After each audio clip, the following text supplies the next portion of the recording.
What's up guys, Houndish here, and today we've got some news about Destiny 2, including buffs to damage inside of PvE, that's for the Guardians, just so you know, power ammo changes in PvE, as well as PvP matchmaking, and the open beta for Destiny 2 coming up pretty soon, and this came in the form of This Week at Bungie. So they speak about how it's been an opportunity for them to kind of test how things are working in the game and everything like that. And they move on to talk about PvE. And they move on to talk about PvE damage as well as power ammo. So one of the developers actually said, the beta has been amazingly helpful for our development team. The analogy I always give is that the beta is the plow in front of the train that blasts all of the snow off the tracks to clear our path. We had many updates to the original, but Destiny 2 is a brand new game using brand new technology in order to deliver an awesome experience. The new technology needs a lot of testing. This testing ultimately helps us validate that our new server model is working as we thought it would, and at the quality and scale that we had hoped. It helps us evaluate our new tech advancements, including enhancements you'll understand more fully when you play the full game. Ultimately, it paves the way for us to have a much smoother launch. And they said that aside from the testing, the beta is also an opportunity for them to collect feedback and data that informs the final tuning for the game. So they speak about PvE tuning, and they say that it's changed pretty significantly since the beta build was deployed. The nature of a beta of this scale requires that it's based off a build of the game that is now months old, which is pretty interesting. So in many cases, your feedback is helping us validate changes that were previously made based on internal feedback and playtesting. For example, we too felt that ammo, especially power ammo, was too scarce in PvE. In addition to returning the drop rates, we built a system that guarantees power ammo drops for you and your fire team from certain enemies, giving power weapons a more reliable and predictable role in your arsenal. Other areas where we've made significant tuning changes include grenade effectiveness in PvE, boss vitality, and weapon damage against non-player combatants. So essentially they're saying that this build is, fairly old right now, and since then they've buffed the amount of damage that we do across the board inside of strikes. They've improved and buffed the amount of special or power ammo, that drops inside of strikes. Even things like grenades have been buffed in PvE, and it sounds like boss shields or health pools have been reduced. So that's definitely very interesting. The PvE stuff right now is a little bit kind of bullet spongy for Destiny, I feel. Like it takes a little bit too long to kill most combatants. I think as well buffing abilities in general in PvE wouldn't be a bad thing.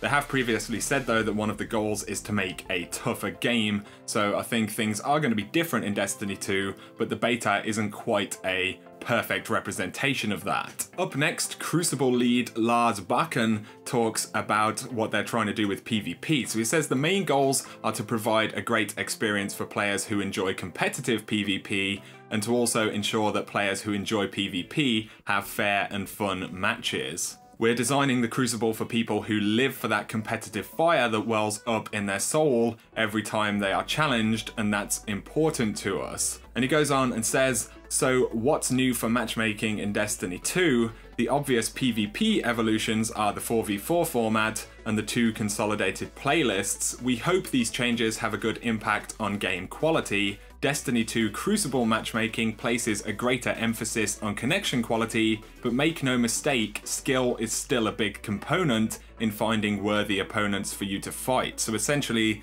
skill does still factor in a somewhat significant way to who you're going to be playing in these Crucible matches. But he goes on and says, when all of these systems are singing in unison, it should help us reach our ultimate goal to give all players, regardless of their skill, the best possible experience. While the new quick play and competitive modes are designed to serve different moods, they are using the same matchmaking settings in the beta. We'll be able to tune those separately post-beta, and your playtesting will help us going forward. For those of you who are wondering, we bucket you separately depending on the playlist, so your quick play skill is tracked separately from your competitive skill. We're always trying to make sure your connection is solid, while also making sure we give you as fair a match match as possible. Thanks again for helping us in the beta to test the game.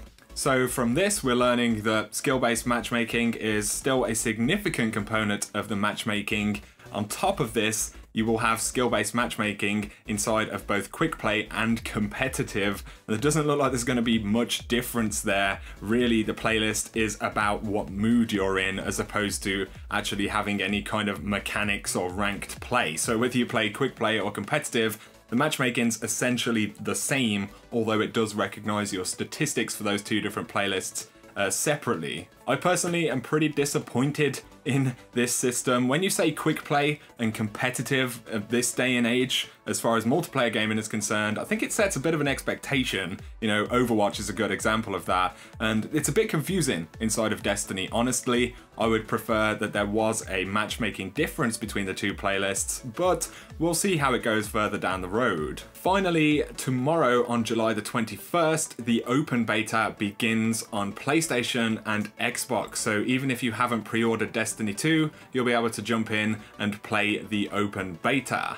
And this will launch at 10 AM Pacific time in the US, which is 6 PM BST in the UK. So make sure that you've got the game preloaded and everything like that, and you'll be able to jump in. And finally, on Sunday, they will be opening the farm social space up for an hour, which is going to be pretty exciting. We'll get to have a look around, maybe some other secrets. So there is still a bit of a calendar for stuff to expect during the beta. So that about sums up this video, guys. Let me know your thoughts down below. I'd definitely be curious to hear what you think about the PvE damage stuff as well as the PvP matchmaking. Some pretty interesting conversations there. If you have enjoyed the video though, a like is very much appreciated. And if you're new to the channel, be sure to hit subscribe to see a lot more Destiny content.